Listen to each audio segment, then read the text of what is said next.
Thank you so much for coming on this typical Maine day, or night, I should say, but it's worth it because we have a great event tonight.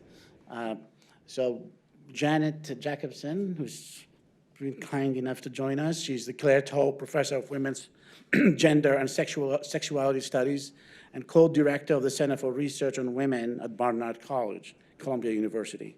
Her most recent book, The Sex Obsession, Perversity and Possibility in American Politics, was a 2021 finalist for the Lambda Literary Award in LGBTQ Studies. She was the founding editor of the web journal Scholar and Feminist Online and has taught as a visiting professor at Wesleyan and Harvard University. Before entering the academy, she was a policy analyst and organizer in Washington, D.C. So without further ado, please help me welcome Janet to the podium. Hello, hello. Oh, hello, hello. I'll try to talk in. I'm going to be speaking from my computer here. I'm very grateful to all of you for coming and for the opportunity to talk with you about my book, The Sex Obsession, Perversity and Possibility in American Politics. Before I start, I'd just like to give thanks to Anouar Majid and Lucille Smith for both the invitation and the arrangements for this evening. I do want to begin, and you're always guessing when you do these kinds of talks about what the audience will need or be interested in, but I do want to begin this evening by recognizing the pain and suffering of everyone in Maine in response to the shootings in Lewiston on Wednesday. In other parts of my work, I think about questions of mourning and responding to violence, and I'm sorry that those questions might be relevant for those of you who are here this evening. This is actually the second time that I have spoken in a particular place in the days following a mass shooting. I was on a panel at the American Academy of Religion annual meeting, which happened to be in Denver in November 2022, and my panel took place the day after a shooting at Club Q, which was a queer club in Colorado Springs. 5 people were killed and 19 injured. The panel was in honor of a book called The Secular Paradox by Joseph Blankholm, who is at the University of California, Santa Barbara. And I'm going to return at the end of the paper, I hope, to some of what I learned from rewriting that paper. And I've also rewritten this paper a little bit, so I believe I'm on the right time, and I may have to side cut as I go through a little bit just to make sure, and I hope you won't mind if it's a little bit rough in places. I was invited to talk specifically about the sex obsession, and I chose to focus on possibilities for religious freedom and sexual freedom, which I have argued over the past 20 years since publishing a book called Love the Sin, Sexual Regulation and the Limits of Religious Tolerance with my friend Ann Pellegrini, that in fact religious freedom and sexual freedom are intertwined in the United States. They're often posed as opposites, but the basic argument of both that previous book and this book is that they go together. So I will come back to that point, but given the circumstances today, I wanted actually to connect the project of framing new possibilities for religious and sexual freedom to the conclusion of this book, The Sex Obsession, which is entitled Melancholy Utopias. I started writing this paper back in September at the beginning of the semester and was, for reasons that sometimes escape me, in a hopeful mood. So I wrote then, and we'll begin tonight, with a utopian opening.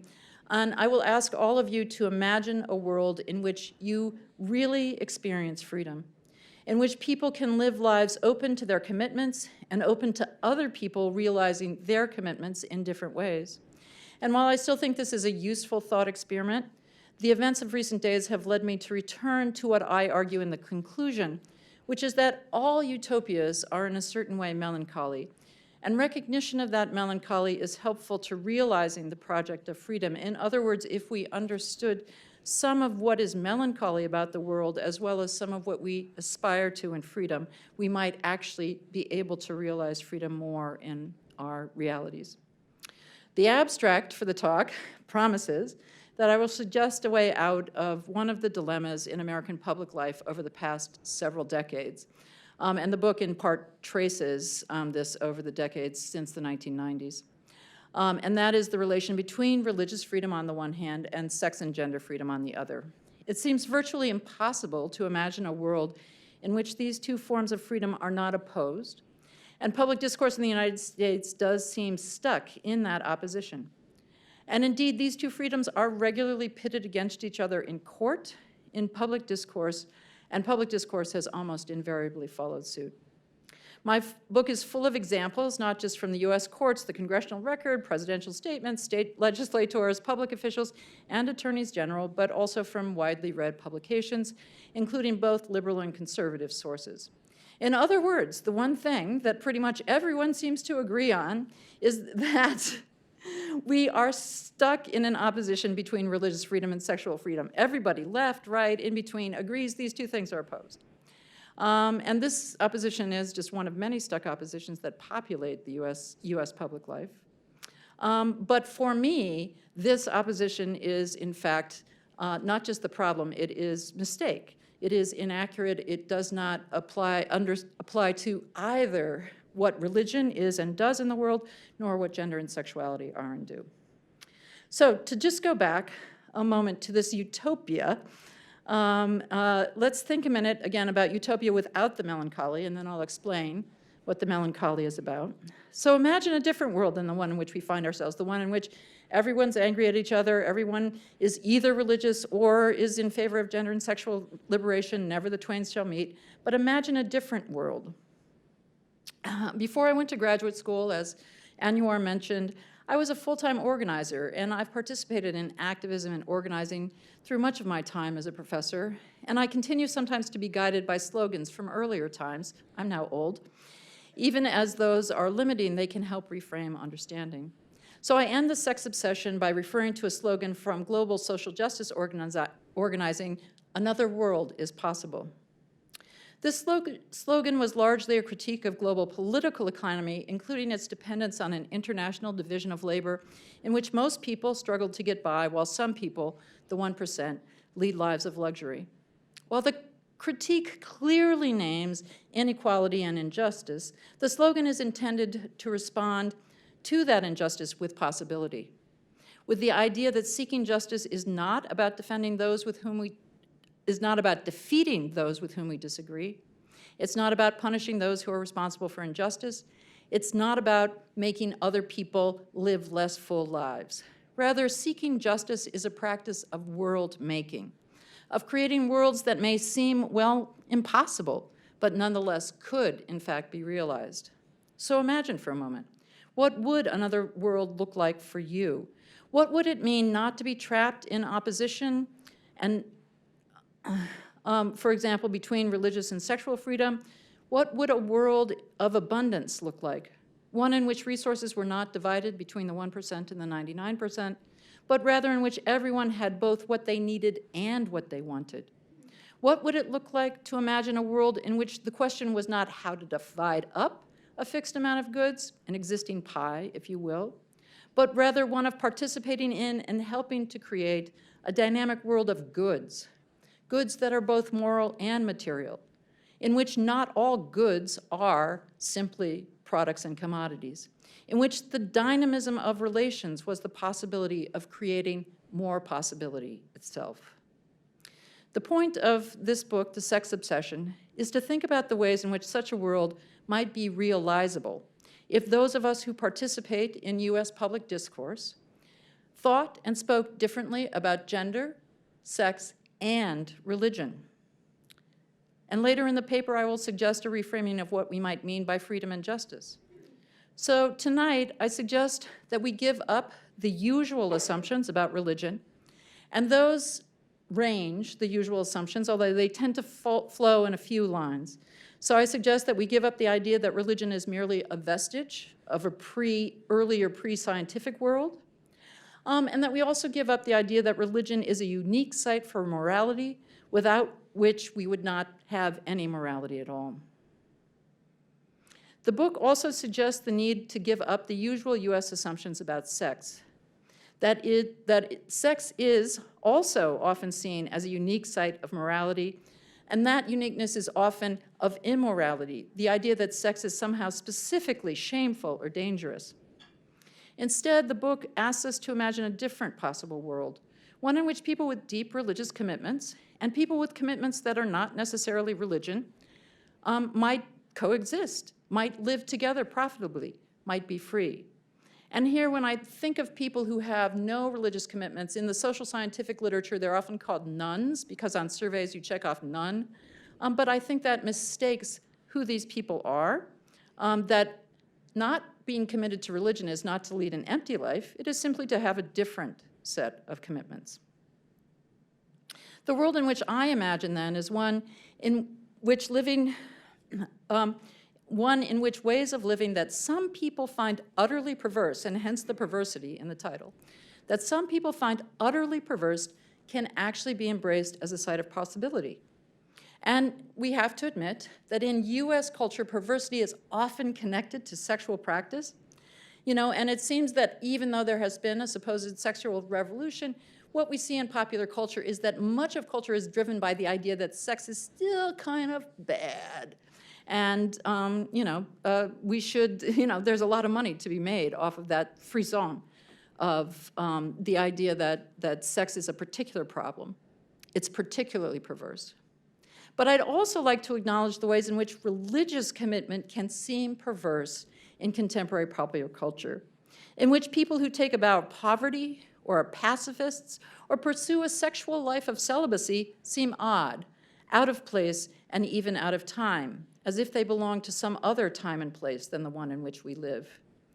And as I ask you to imagine a world that actually values freedom, and that includes the freedom for people to pursue their perversities, celibacy or the sexual revolution, I do want you to note, and I wrote this sentence before the shooting, but I think it's valuable to say that one of the many reasons it's hard to go along this particular train of thought is that the modern world tends to conflate perversity with violence and disorder. So now I want to state very clearly that perversity in the book is a category that is simply about being different than modern norms. It's about being different in ways that are hard for US public discourse to assimilate. There is some sense in the US that we're free to do anything, and yet there are all kinds of ways in which people are regularly treated in the press as if simply dressing differently is very odd and cause for concern. So I want to take apart the connection between perversity and violence, in part in order to recognize the violence of this world. A world in which loss, along with grief and mourning, are persistent and profound parts of life. And yet, sustaining commitments to freedom and justice is actually one of the points of the sex obsession. And so you can begin to see now where the idea of a melancholy utopia comes from. My question is this: is it possible to maintain utopian longings and also recognize the melancholy of life, recognize the way in which life and death are intertwined, recognize the ways in which we all experience loss? This idea about a melancholy utopia comes in part from my partner, Christina Crosby, who taught English literature at Wesleyan University. That's where we met, as Anouar noted. And she lived the last 17 years of her life with a spinal cord injury from breaking her neck in a bicycle accident. Not only was she paralyzed, but she was in pain nearly every day. The book she wrote about this experience is called A Body Undone, Living On After Great Pain. The subtitle is a reference to an Emily Dickinson poem, and it also is descriptive of Christina's choice to live on. You don't recover from an accident like hers without fighting for your life, and I remain grateful that she did so for so long. One of the questions Christina's book asks is, what does it mean to live on? What genre is her life story? Was it a romantic comedy? I like to think that there was a certain romance, but it didn't seem like a comedy much of the time. Was it a horror story, or is that indicative of a society horrified by disability itself? Was Christina's life story a heroic narrative in which the hero of the story overcomes obstacles and eventually triumphs? Instead of any of these options, Living On describes something slightly different, a way of affirming life without the sentimentality, the heroism, and sometimes even without the romance. One doesn't have to overcome one's disability to live on. This is not a story in which Christina had to triumph by walking again or in which her pain went away. This is a choice about living each and every painful day, not as an endurance test or proof of one's mettle, but because even with pain, there is value to living. To being with those you love, to playing with the dog, to thinking thoughts, to teaching students, to reading literature, to writing beautiful sentences, to the quotidian activities of living that are valuable because they are not heroic, they are not special, they are living. And they are also not separate from grief and mourning. Christina refused to give up her grief about the ways in which her body was changed by the accident, undone in that moment, the losses that were entailed, and the pain that she endured. This was not necessarily a popular position within the communities of disability studies and disability activism, because for some people it perhaps treaded too close to the horror story version of disability, one that has been very damaging to disabled people. But for her, naming her pain was part of living on. It was part of honesty about what living involves. It was part of disability justice.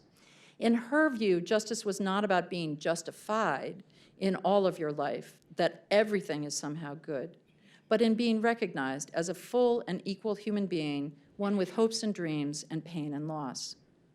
And similarly, the sense of utopia offered by claims for disability justice, or any kind of justice, are not necessarily about a perfected world, an Elysian field stretching out toward the horizon.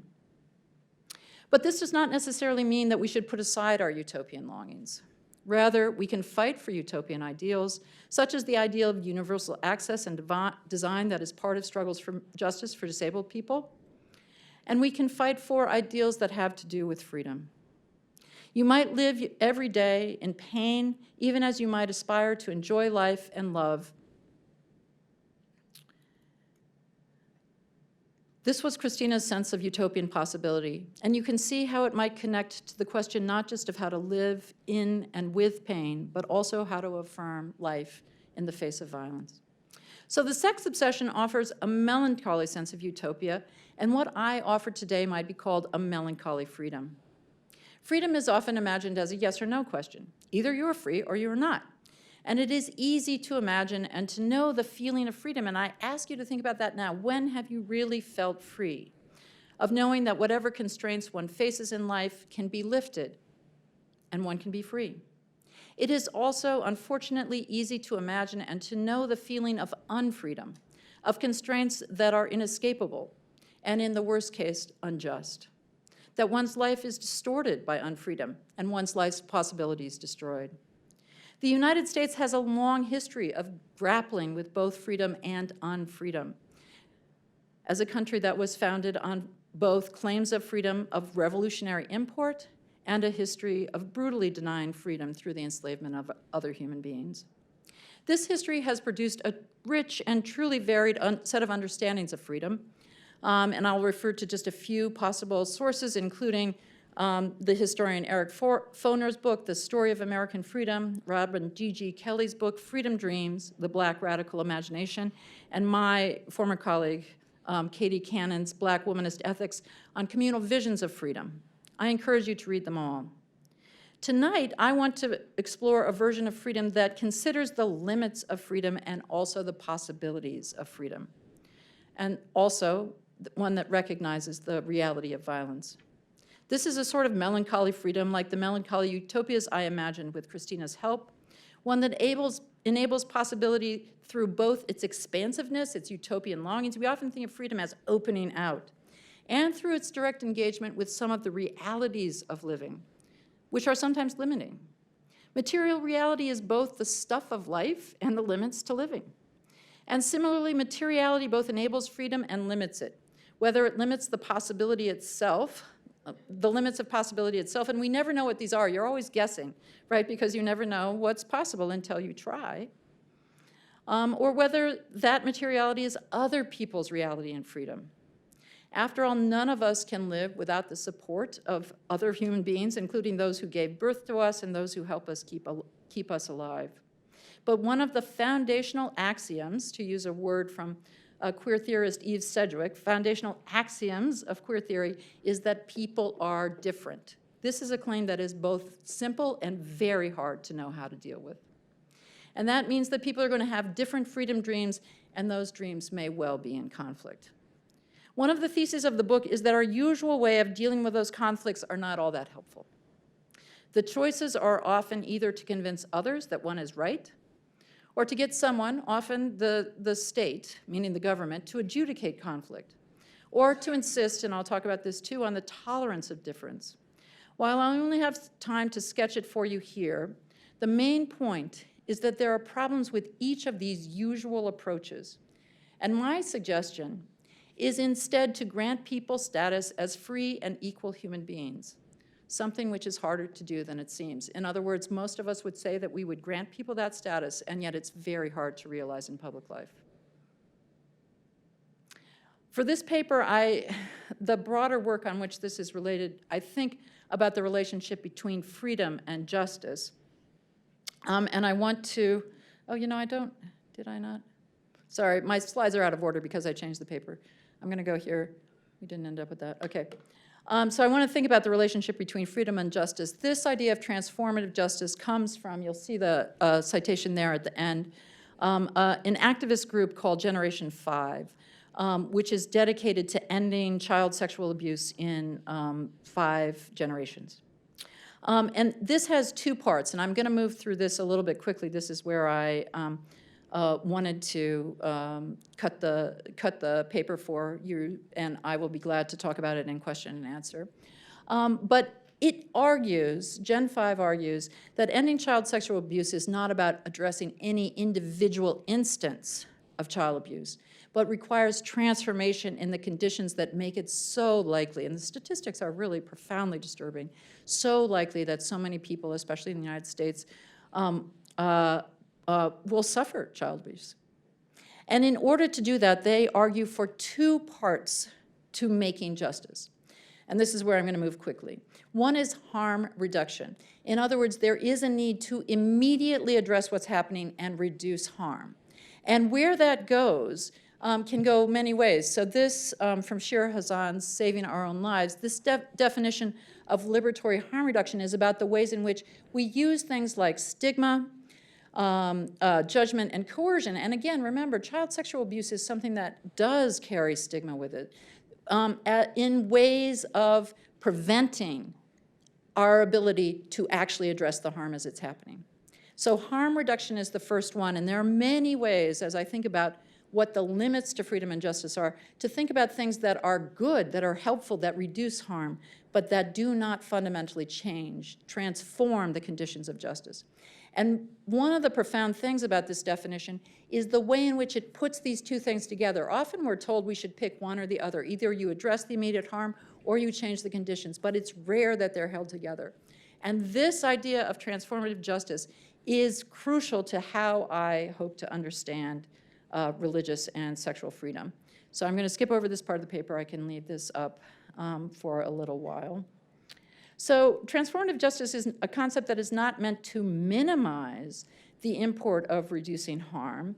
Part of the bigger argument here is that there's an argument in much of feminist theory and activism right now about the relationship between rights and justice.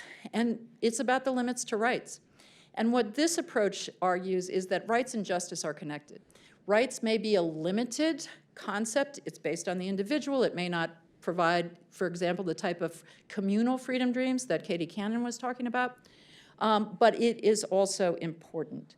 So transformative justice is not meant to minimize the import of harm reduction, but it does advocate for connecting rights to broader efforts to transform society and on behalf of justice.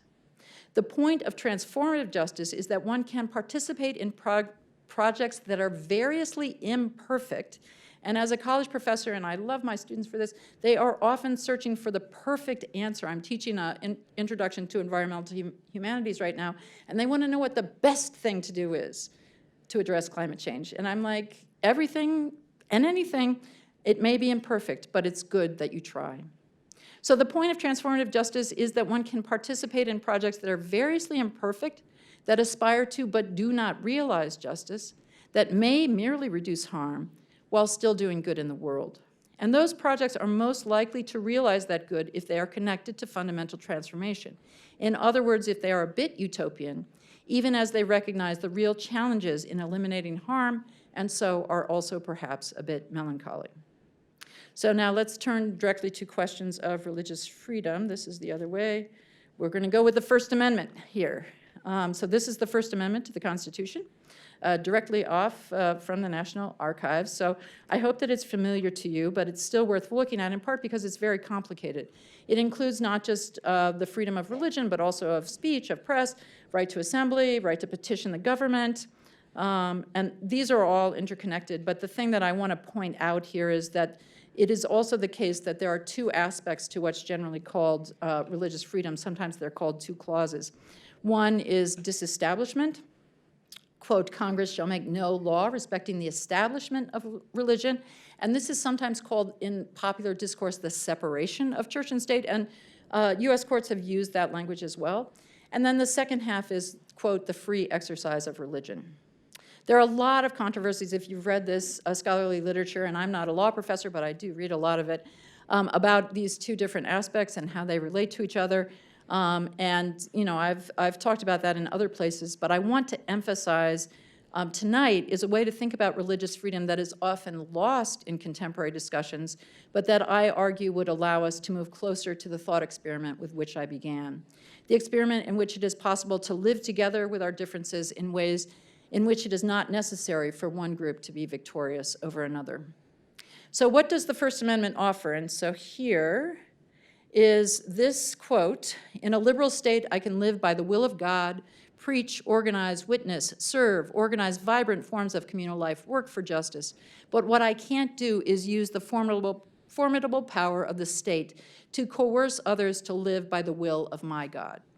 That's from Cecile Laborde, and it's in response to Winifred Fowler's Sullivan. Sullivan then responds again and says, that has been tried, meaning it didn't work that well. But I want to look at these two things as harm reduction, number one, what the First Amendment offers, and then transformative justice, what we would have to do in order to deal with the limits of what the First Amendment offers, what Sullivan is talking. So one of the steps in moving toward a different world is in part to make visible the power of the state, right? So here the problem is if you use the formidable power of the state to coerce others, that is a violation of religious freedom.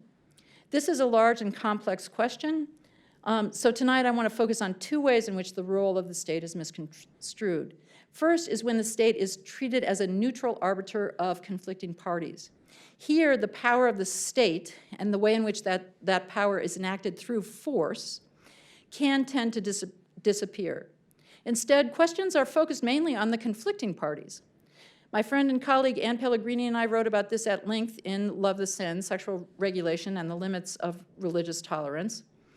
And in that book, we contrasted the religious tolerance of English common law with the religious freedom offered in the US Constitution. And we made 2 points that remain crucial. The first is that the structure of public discourse that focuses on two parties means that if someone targets a group in a discriminatory fashion, they must be at war. And this book came out in 2003. We were talking about the ways in which gay people were targeted in a culture war, in which they had no choice then but to participate. In other words, you couldn't just live your life. You had to, in some way, defend yourself. But this approach to understanding how conflicts are framed in the United States is still familiar to us as part of culture wars. But this approach where conflict is seen as between two warring parties, even as they also has implications for social relations, including what happens in the courts. So it's wrong to call them just about culture. It's very much about what happens in society and material relations. And it also means that it contributes to the stuckness. One side must win a war. And in this way, it can actually add to and extend violence. But in order to understand, and now we turn to that has been tried with Sullivan, The ways in which this is a problem, we also have to admit that, in fact, the law of the United States has historically tended to favor those with power and privilege. And this is unfortunately true with regard to religion. When thinking about religious freedom, to recognize the fact that we have to recognize the fact that most religious freedom claims over the course of the history of the United States have been decided in favor of Christians. And this is not to denigrate Christianity or Christian freedom, it's simply a fact. Until the 1990s, nearly all of the claims for free exercise decided by the US Supreme Court were decided in favor of Christians.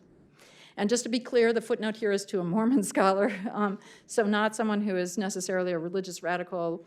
That did change slightly in the late 20th, early 21st century with more openness. And then in recent years, such claims have moved back toward favoring Christians, and in particular claims to what's called religious liberty are made not just on behalf of Christians, but specifically on behalf of conservative Christians. And one of the things that my larger work does is try to make a distinction in which conservative Christians do not represent all Christians. They have their claims, and those claims are important, but they do not represent all Christians.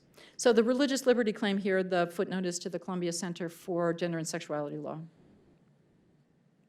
The history of Christian predominance as the meaning of a claim to religion, and hence as the model of what it means to claim religious freedom, is the site at which change has to be embraced, at which we move into transformation rather than just harm reduction.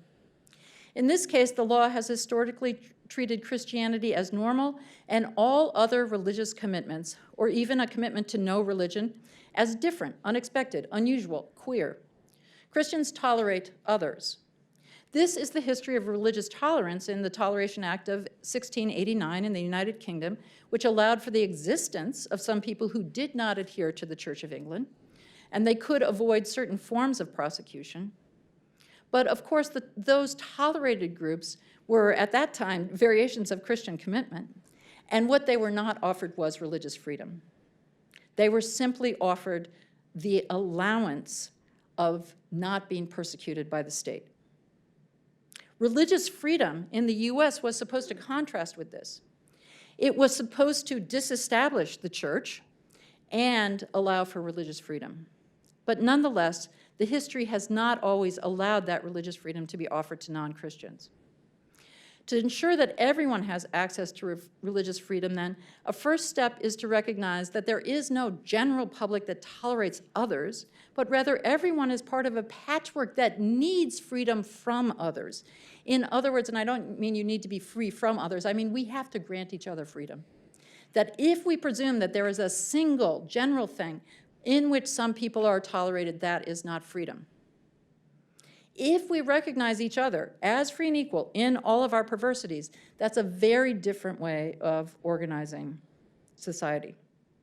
So when we think about what it means that the First Amendment cannot fully offer this, part of what we're thinking about, and this is what Sullivan is talking about, is the ways in which this history, in which Christianity is the model for understanding, and Sullivan would argue specifically Protestantism, certain forms of established churches, is the model for understanding what religious freedom is. It limits how it is that we can offer freedom to people who are very different from the normative Christian. For me, the First Amendment assertion of rights is harm reduction, a crucial and needed part of righting the world's wrongs, but not the site for the accomplishment of transformative justice. Sullivan thinks otherwise, as succinctly stated in the title of her major book, The Impossibility of Religious Freedom. She and I disagree about how power works, and I will say that freedom is not impossible, but it is melancholy. And Sullivan is a very valued colleague and conversation partner, so this is more in the realm of productive disagreement than a criticism. So I want to conclude with just a brief reflection on how to understand what it is that does not work about the First Amendment. And in particular, again, about bringing forward the power of the state. Because one of the things that's really complicated about religious freedom in the United States is we have, on the one hand, this history in which freedom has only been granted to Christians. And on the other hand, we have an assumption that the state itself is secular. So when it is that Christians come before the court and say that they face challenges because they face a secular culture and, in their minds, a secular state, they're not entirely wrong. This makes it particularly complicated because the state is at once Christian and secular. It is, as Anne Pellegrini and I have argued, a Christian secular state in the United States. And we wrote a book on secularisms about how religion and states work differently all over the world. That makes it very difficult to begin to understand who has a claim for free exercise in a disestablished state. But one of the things that needs to be made clear if we are to overcome this particular complexity is that we can neither leave out the dangers of a secular culture prevailing over all religious people. Rather, secularism is a commitment that many people have. And at the same time, we have to understand the ways in which claims for religious freedom and religious liberty are not offered equally. So, for example, when conservative Christians claim that they favor religious liberty, the question is whether that is religious liberty and justice for all or just for Christians. And I'm thinking here specifically, for example, Jeff Sessions gave a speech when he was Attorney General in which he proclaimed his commitment and that of the administration of which he was a part to religious liberty, while at the same time developing and eventually supporting before the Supreme Court a ban on immigrants from mostly Muslim nations. And this question, is religious freedom offered to everyone, remains a fundamental one. And I really do encourage you, if you read these kinds of things, to look at the Supreme Court arguments and the decisions around what's called the Muslim ban, and especially Justice Sotomayor's response, which is very clear on how to think about religious freedom as applying to people beyond Christians. But nonetheless, we have the secular problem to think of as well. So to return to Joseph Blankholm's book, he names this reality, the combination of secularism and Christianity in American life, as the secular paradox. And he does so because the intertwining of religion and secularism in government creates any number of paradoxical outcomes, including that conservative Christians are both right and wrong when they make claims that they are challenged by a dominant secular culture. And perhaps it is fair to say that they are terribly wrong when those claims are made so that they hurt other people. One of the main limits on freedom, and I admit that I see this limit as actually enabling, and it indeed necessitates freedom, is that we live with other people different than ourselves. They're of different abilities, different races, different sexes, different genders, different religions. Every person nonetheless needs other people, and you will never be able to create a situation in which you are only with people like yourself. The intertwining of lives, along with the intertwining of religion and secularism, does mean that we cannot achieve a perfect freedom, if perfect here means free to do anything at all. But we can achieve a very real freedom, one that is not perfect, but is worthwhile for the project of living. Another world is possible. Thank you.